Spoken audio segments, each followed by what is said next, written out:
अग्निवीर मुद्दा बना चुनावी एजेंडा। अग्निवीर योजना पर केंद्र सरकार का बड़ा ऐलान। हरियाणा चुनाव से पहले शाह ने खेला अग्निवीर कार्ड। चुनाव शुरू होते ही सियासी गलियारों में एक मुद्दे को लेकर हलचलें बढ़ गई हैं और वह मुद्दा कोई और नहीं बल्कि अग्निवीर का मुद्दा है। जी हाँ, अग्निवीर मुद्दा, जिस पर अभी तक कई राजनीतिक पार्टी के नेताओं ने खुलकर बयानबाजी दी। अग्निवीर योजना की शुरुआत जब से हुई है तब से सियासी नेता इस पर अलग अलग प्रतिक्रिया देते रहे हैं, लेकिन हरियाणा चुनाव की तारीखों के ऐलान के बाद से बीजेपी, कांग्रेस समेत कई राजनीतिक पार्टियां जनता को लुभाने के लिए कोई मौका नहीं छोड़ रही हैं। ऐसे में गृह मंत्री अमित शाह ने चुनाव से चंद दिन पहले अग्निवीर योजना को लेकर महत्वपूर्ण घोषणा कर दी और सीधे सीधे तौर पर इस घोषणा का असर जनता पर पड़ेगा। क्या कह रहे हैं अमित शाह, आइए आपको दिखाते हैं। केंद्रीय गृह मंत्री अमित शाह ने हाल ही में एक महत्वपूर्ण घोषणा करते हुए कहा कि केंद्र सरकार अग्निपथ योजना के तहत भर्ती हुए हर अग्निवीर को पेंशन वाली नौकरी देने के लिए प्रतिबद्ध है। अमित शाह ने 27 सितंबर को हरियाणा में एक चुनावी रैली के दौरान अग्निवीरों के लिए एक महत्वपूर्ण घोषणा की। उन्होंने कहा कि सेना में भर्ती होने वाले हर अग्निवीर को पेंशन वाली नौकरी दी जाएगी, जिससे युवाओं को बेहतर भविष्य की सुरक्षा मिलेगी। अग्निवीरों को नौकरी नहीं मिली। मैं हरियाणा के युवाओं को कहना चाहता हूं, चाव से सेना में जाइए। हरियाणा के हरेक अग्निवीर को हरियाणा सरकार और भारत सरकार 100% पेंशन वाली नौकरी देगा। आपको डरने की जरूरत नहीं। देखा आपने कि अग्निवीर को पेंशन वाली नौकरी देने का ऐलान कर अमित शाह ने सीधे सीधे तौर पर चुनावी रुख ही बदल दिया। साहब, अमित शाह ने ये बड़ा ऐलान कर विपक्ष को घेर लिया, लेकिन शाह ने इस दौरान कांग्रेस पर हमला करते हुए ये भी बताया कि कांग्रेस की सरकार में खर्ची पर्ची देकर नौकरी दी जाती थी, लेकिन हमारी सरकार में ऐसा नहीं होता। किस तरीके से पेपर देकर पास होकर बच्चे बैठते हैं और तब जाकर अगर हम कहें तो उन्हें नौकरी मिलती है। क्या कुछ कह रहे शाह, देखिए खास रिपोर्ट। नौकरियां तो उस वक्त भी दी जाती थी। 10 साल हमने सरकार चलाई, हमने भी दी। मुझे बताओ युवाओं, खर्ची और पर्ची के बगैर नौकरी मिलता था क्या? मिलता था? अरे जोर से बोलो, मिलता था क्या? किसी को भी नौकरी लेनी है तो एक दलाल बीच में चाहिए था, एक डीलर चाहिए था, और वो खर्ची भी मांगता था और पर्ची भी मांगता था। भाजपा ने नौकरी दी, कई लाख युवाओं को नौकरी मिली, मगर ना खर्ची देनी पड़ी ना पर्ची। डाकिया घर पे आया, 51 रुपया सगुन का लिया और हाथ में अपॉइंटमेंट लेटर थमा कर चला गया। जिस अग्निवीर योजना को लागू कर सरकार अपनी वाहवाही ले रही थी, उसी योजना की वजह से सरकार बुरी तरीके से फंस गई थी और लोकसभा में विपक्ष के नेता राहुल गांधी ने इस योजना की धज्जियां उड़ाते हुए केंद्र को बुरी तरीके से घेर लिया था। अग्निवीरों का दर्द क्या होता है और सरकार ने किस तरीके से उन्हें मूर्ख बनाया है, जिसका जीता जागता सबूत हम आपको दिखाने जा रहे हैं। उसे देखकर आपके होश उड़ जाएंगे। और देखिए, जब राहुल गांधी मंच पर अग्निवीरों का जिक्र कर रहे थे तो भीड़ में बैठे एक शख्स पर उनकी नजर पड़ती है जो रोता हुआ नजर आता। राहुल गांधी उसे अपने पास बुला लेते हैं और किस तरीके से उस युवा ने इस योजना पर खुलासा किया ये हम आपको जरूर दिखाएंगे, लेकिन आपको यह भी दिखाते हैं कि हिमाचल में चुनाव से पहले अग्निवीर योजना को लेकर राहुल गांधी ने जो धांसू बयान दिया था, उनके बयान की किस तरीके से हर जगह अगर कहें तो सीधे तौर पर इसका असर दिखता नजर आ रहा था। चलिए दिखाते हैं एक खास रिपोर्ट। अग्निवीर हो? हाँ, इधर आओ, आ जाओ आ जाओ आ जाओ।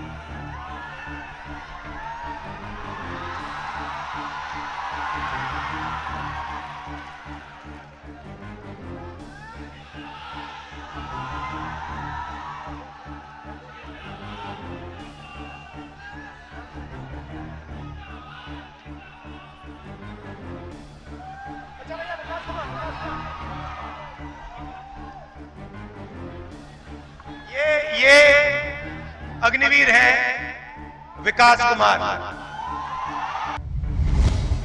हिमाचल प्रदेश के युवा सेना में जाते हैं, बॉर्डर पे खड़े होते हैं, जिंदगी दे देते हैं, जान देने के लिए तैयार होते हैं। पहले क्या होता था, अगर कोई शहीद होता था, शहीद का दर्जा मिलता था, फैमिली की प्रोटेक्शन होती थी, परिवार को पेंशन मिलती थी। नरेंद्र मोदी जी ने शहीद के 2 कैटेगरियां बना दी। एक कैटेगरी नॉर्मल जवान और ऑफिसर, जिसको शहीद का दर्जा मिलेगा, पेंशन मिलेगी, कैंटीन मिलेगी, सारी की सारी प्रोटेक्शन मिलेगी, रिस्पेक्ट मिलेगी, इज्जत मिलेगी। और दूसरा शहीद, जिसको नरेंद्र मोदी अग्निवीर कहते हैं, उसे ना ट्रेनिंग मिलेगी, ना पेंशन मिलेगी, उसको उठाकर 3 साल बाद, 4 साल बाद आर्मी के बाहर फेंक दिया जाए। अमित शाह आए, कहते हैं कि अग्निवीरों को पैरामिलिट्रीज में, पुलिस में नौकरी मिलेगी। सवाल ये नहीं है, सवाल ये है कि अगर हिंदुस्तान का एक युवा देश के लिए शहीद होने के लिए तैयार है, तो उसको वही रिस्पेक्ट मिलनी चाहिए जो दूसरे युवाओं को मिलती है। हमें 2 तरीके के शहीद नहीं चाहिए, हमें 2 तरीके के जवान नहीं चाहिए। इंडिया की सरकार आएगी और हमारा पहला काम, महालक्ष्मी योजना से पहले, पहली नौकरी पक्की से पहले, किसान कर्जा माफी से पहले, पहला काम होगा कि हम अग्निवीर योजना को फाड़ कर, अग्निवीर योजना के तहत कई युवाओं के भविष्यों के साथ खिलवाड़ किया गया। विपक्षी पार्टी के नेता चीख चीख कर, चिल्ला चिल्ला कर कहते रहे कि ये योजना जनता के लिए सही नहीं, ये योजना युवाओं के लिए सही नहीं, ये योजना युवाओं के भविष्य के साथ खेल रही है। लेकिन सरकार नहीं संभलती नजर आई और ऐसे में देखने को पड़ा कि इसका सीधा असर चुनावों पर दिखता नजर आया और किस तरीके से बीजेपी बैकफुट पर आती नजर आई। चलिए दिखाते हैं पूरी रिपोर्ट। अग्निपथ स्कीम भारत सरकार द्वारा सेना में 4 साल के लिए बहाली हेतु लाई गई एक महत्वाकांक्षी योजना मानी जा रही है, जिस पर सरकार 90 दिनों के भीतर एक्शन लेगी। अग्निपथ भर्ती योजना के माध्यम से भारतीय सेनाओं को ज़्यादा युवा और नई तकनीकों में माहिर बनाने की योजना है। इस स्कीम की सहायता से सरकार को सेना की औसत उम्र 32 साल से 26 साल करने में सहायता मिलेगी, जिससे न सिर्फ सशस्त्र बल में बल्कि बहुत से युवाओं को नौकरी भी मिलेगी। साथ ही अग्निपथ स्कीम 2022 के आ जाने के बाद सेना में सिपाही के पद पर नई भर्तियां अब अग्निपथ योजना के तहत होंगी। साथ ही इसके तहत भविष्य में मेरिट और संगठन की जरूरत को देखते हुए 25% तक अग्निवीर सैनिकों को सेना में 4 वर्ष की सेवा के बाद भी रिटर्न किया जाएगा। वहीं 4 साल की नौकरी के बाद बाकी के 75% युवाओं को एक मुफ्त राशि के साथ साथ सरकार की तरफ से तकनीकी योग्यता का सर्टिफिकेट दिया जाएगा, जिससे उन्हें भविष्य में विभिन्न क्षेत्रों में क्षमता अनुसार नौकरी पाने में सहायता प्राप्त होगी। इसके साथ ही सभी उम्मीदवार नियमित संवर्ग में भर्ती के लिए बतौर वॉलेंटियर आवेदन कर सकते हैं। ये रिपोर्ट आपने देखा जिसमें हमने विस्तार से बताया कि अग्निपथ स्कीम क्या है और किस तरीके से इस स्कीम को लेकर विवाद देखने को मिला। चलिए अब आपको दिखाते हैं अग्निपथ योजना की प्रक्रिया क्या है और इस योजना के तहत कितनी सैलरी मिलेगी। लेकिन अगर ड्यूटी के दौरान किसी अग्निवीर की मृत्यु हो जाती है तो उसे कितना गुजारा भत्ता दिया जाएगा, देखिए हमारी ये स्पेशल रिपोर्ट। ऐसा नहीं है कि इसमें कोई बदलाव किया गया है, ये ठीक पुरानी प्रक्रिया के तरह ही है। इसके लिए आर्मी के पुराने तरीके का ही पालन किया जाएगा। इसके लिए शारीरिक प्रशिक्षण के साथ साथ युवाओं को लिखित परीक्षा से भी गुजरना होगा। अग्निपथ पात्रता मानदंड के अनुसार यदि अग्निपथ भर्ती योजना के लिए आवेदन देने वाले युवाओं की उम्र सीमा की बात करें तो इस योजना के लिए आवेदन देने वाले युवाओं की न्यूनतम आयु 17 साल 6 महीने और अधिकतम आयु 21 साल निर्धारित की गई है। केवल साल 2022 के लिए 23 वर्ष रखी गई है।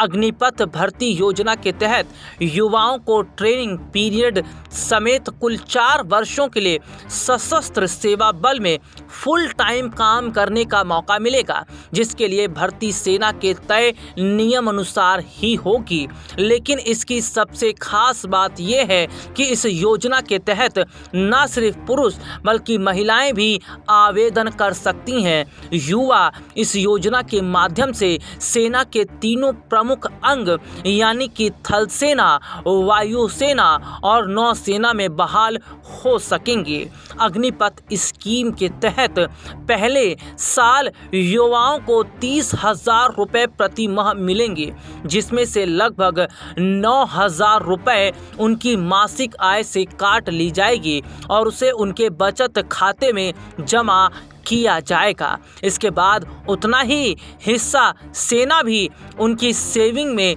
मिलाएगी। प्रत्येक साल सैलरी बढ़ने के साथ साथ बचत खाते में जमा की जाने वाली रकम भी बढ़ेगी। साथ ही 4 साल बाद जब से युवा को सेना छोड़ेंगे तब उन्हें 11,70,000 सेवा निधि के रूप में दिए जाएंगे।